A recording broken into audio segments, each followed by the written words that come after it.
जनवरी 1966 में शाहजहां मर गया, लेकिन ताजमहल का विवाद आज भी जिंदा है। कभी यूपी तो कभी महाराष्ट्र, कभी बिहार तो कभी गुजरात। देश के हर कोने से अचानक ही आवाज उठने लगती है कि ताजमहल हिंदुओं की आस्था का केंद्र है। जिसे आज दुनिया ताजमहल के नाम से जानती है, वो मकबरा नहीं बल्कि एक हिंदू मंदिर है। जिसे दुनिया आज ताजमहल कहती है, वो ताजमहल नहीं बल्कि तेजो महालय है। और इसी बीच अयोध्या में रहने वाले एक बीजेपी के नेता रजनीश सिंह ने अदालत में याचिका दायर की। कोर्ट में अपील की गई कि ताजमहल के नीचे तहखाना मौजूद है, जिसके अंदर जाने के 22 रास्ते हैं और उन सभी दरवाजों को एक लंबे समय से बंद करके रखा गया है। उसे खोलने की इजाजत दी जाए और इसके साथ ही उस बंद तहखाने के अंदर आर्कियोलॉजिस्ट की मदद से सर्वेक्षण किया जाए, ताकि दुनिया को इस बात का पता चले कि कहीं उस तहखाने के अंदर हिंदू मंदिर के अवशेष आज भी मौजूद तो नहीं, और ये भी पता चले कि आखिर ऐसा क्या है उस तहखाने में जो उसे छुपा कर रखा गया है। दोस्तों, ये ताजमहल को मंदिर से जोड़ने का विवाद पहली बार तब शुरू हुआ जब प्रोफेसर नागेश्वर नाम के एक लेखक ने ताजमहल के ऊपर एक किताब लिखी। प्रोफेसर नागेश्वर ने अपनी किताब में ताजमहल के शिव मंदिर होने से संबंधित कई दावे किए, और तो और उन्होंने अपनी इस किताब से तथ्यों को पेश करने के साथ साथ बहुत सारी तस्वीरों को भी लगाया, जिसमें वो दिखाना चाहते थे कि जब ताजमहल एक मकबरा है तो फिर उसमें भगवान गणेश, कमल का फूल और नाग की आकृति क्यों बनी है। दोस्तों, हम सभी ने बचपन से पढ़ा है कि ताजमहल दुनिया का 7वां अजूबा है, जिसे प्यार की निशानी और अद्भुत कलाकारी के लिए जाना जाता है, जिसे किसी और ने नहीं बल्कि साल 1632 में मुगल शासक शाहजहां ने बनवाया था। बचपन से ही आपने, हमने और लगभग सभी ने किताबों में पढ़ा है कि जब शाहजहां की बेगम मुमताज का निधन हो गया, तब उन्हीं की याद में यह ताजमहल बना। लेकिन प्रोफेसर नागेश्वर इन सभी बातों को चुनौती देते हुए तथ्यों के साथ इस बात को कहते हैं कि ताजमहल की जगह हजारों साल पहले वहां पर एक शिव मंदिर था और उस मंदिर का नाम तेजो महालय है, और उस मंदिर को मुगलों के आने से पहले 1155 में बनवाया गया था। प्रोफेसर नागेश्वर की लिखी गई बातें इसलिए और ज्यादा सीरियस हो गई क्योंकि उन्होंने शाहजहां के वक्त के लिखे गए कुछ बातों का भी अंग्रेजी में अनुवाद किया। दरअसल शाहजहां के दरबारी लेखक अब्दुल हमीद लाहौरी ने बादशाहनामा लिखी थी, लेकिन क्योंकि वो पूरी किताब फारसी भाषा में थी, ऐसे में लंबे समय तक कई लोगों के लिए उस किताब में लिखी बातें राज ही रही। फिर प्रोफेसर नागेश्वर ने बादशाहनामा के 2 पन्ने 402 और 403 का अंग्रेजी अनुवाद करवाया था। उस अनुवाद के अनुसार 402 पन्ने पर लिखा था कि महान शहर अकबराबाद के दक्षिण में खूबसूरत और भव्य हवेली है, वो राजा मानसिंह की है। वर्तमान में उस हवेली का स्वामित्व मानसिंह के पोते जयसिंह के पास है। रानी के दफन के लिए इसी जगह को चुना गया। राजा जयसिंह ने अपनी इस पैतृक विरासत को काफी महत्व दिया है, लेकिन फिर शासक शाहजहां को वो ये हवेली मुफ्त में देने को तैयार हो गया।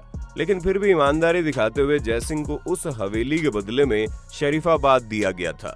प्रोफेसर नागेश्वर ने अपनी इस किताब को लिखने के साथ साथ सुप्रीम कोर्ट में अपील भी की थी कि ताजमहल को हिंदू मंदिर घोषित किया जाए, लेकिन साल 2000 में सुप्रीम कोर्ट ने प्रोफेसर नागेश्वर की अपील को एक सिरे से खारिज कर दिया, और इसी प्रोफेसर नागेश्वर की किताब के तथ्यों को निकालकर आज भी बहुत सारे लोग ताजमहल पर विवाद खड़ा करते हैं।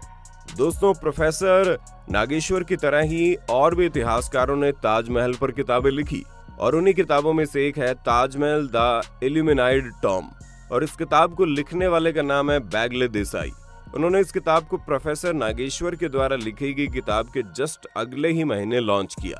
देसाई के द्वारा लिखी गई इस किताब में ये बात कही गई कि जयसिंह से ही शाहजहां ने एक हवेली ली थी, लेकिन इस किताब में तथ्यों को समझने का नजरिया अलग है। इस किताब में बताया गया कि ऐसे कोई भी सबूत या प्रमाण नहीं मिले जो साबित करते हो कि कभी भी आगरा में ताजमहल की जगह कोई दूसरी धार्मिक इमारत थी। लेखक ने अपनी किताब में उस फरमान की एक कॉपी भी पेश की है जो शाहजहां और जयसिंह के बीच हुआ था।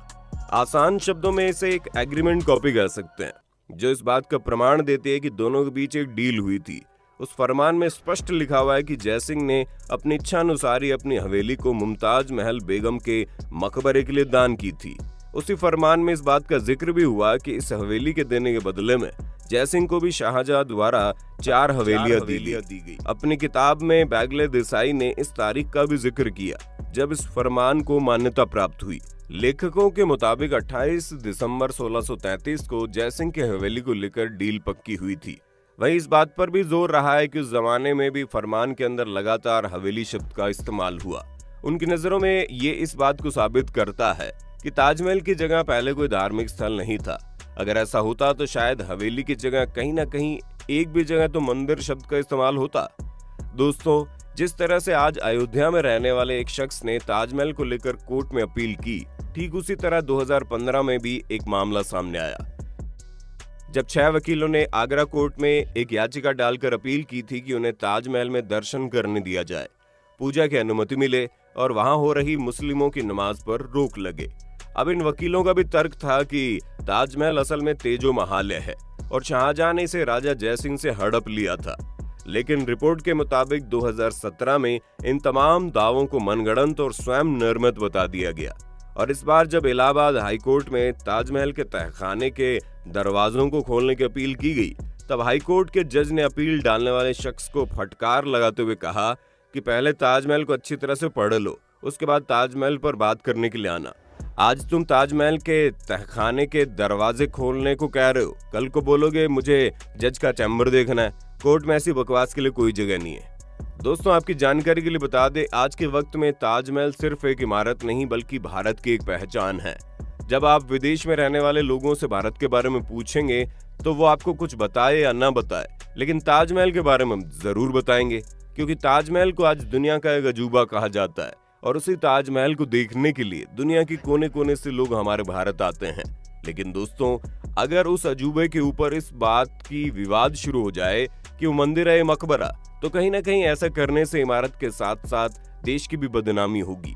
लगातार बढ़ रहे विवादों को देखते हुए बाद में भारतीय पुरातत्व सर्वेक्षण विभाग ने भी आगरा कोर्ट में अपना जवाब दाखिल किया था। स्पष्ट कहा गया था कि ताजमहल एक मकबरा है, मंदिर नहीं। उनकी नजरों में ताजमहल के ऊपर सवाल खड़े कर भारत की छवि को धूमिल करने का प्रयास किया जा रहा है। तब सरकार ने भी कोर्ट में ये माना था कि ताजमहल का निर्माण शाहजहां ने अपनी बेगम मुमताज की याद में करवाया था। आज इस ताजमहल को देखने के लिए पूरी दुनिया से हर साल लगभग 1 करोड़ लोग आगरा आते हैं, जिनमें से अधिकतर लोग बाहरी देशों के होते हैं। वक्त बीतने के बाद अब एक बार फिर ताजमहल और तेजो महालय के विवाद ने इस गुत्थी को उलझा दिया है। एक बार फिर मामला अदालत में पहुंच गया है और एक बार फिर इतिहास के पन्नों को खंगाला जा रहा है। फिर अलग अलग दावे हो रहे हैं, लेकिन असल सच क्या है किसी को नहीं पता। किसी को इस बात की फिक्र नहीं है कि जो ताजमहल हमारे देश की पहचान है, उस ताजमहल का रंग समय के साथ फीका पड़ रहा है। किसी को भी इस बात की फिक्र नहीं है कि बढ़ते हुए प्रदूषण के साथ साथ ताजमहल की उम्र कम हो रही है। किसी को इससे कोई मतलब नहीं है कि ताजमहल का चमकदार सफेद रंग अब पीला पड़ गया है। ना किसी को इस बात से मतलब है कि ताजमहल पर सवाल खड़े करने से भारत की कितनी बेइज्जती हो रही है। फिलहाल देखने वाली बात होगी कि आगे इस मुद्दे पर क्या होता है। इस विवाद के बीच कुछ लोगों का ये भी कहना है कि कोर्ट को ताजमहल के तहखानों के दरवाजों को खोलने का आदेश दे देना चाहिए। शायद ऐसा करने से ताजमहल पर उठने वाले सवाल हमेशा के लिए खत्म हो जाएंगे।